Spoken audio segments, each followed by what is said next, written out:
Hello everyone, welcome to Make Gaming Easy. Today in this video, I'm going to show you how to delete Evony account permanently. So without any further ado, let's get started. First of all, click on the 3 horizontal dots in the right hand side of your screen.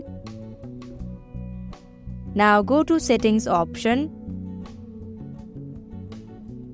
Click on Account option. And here you can see the Delete Account button. Tap on it. Here you'll have to type in delete. Then tap on Confirm button.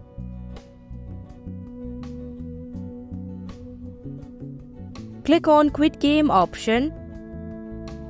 And that is how you can delete Evony account permanently. Thank you for watching Make Gaming Easy. I hope this video was helpful to you.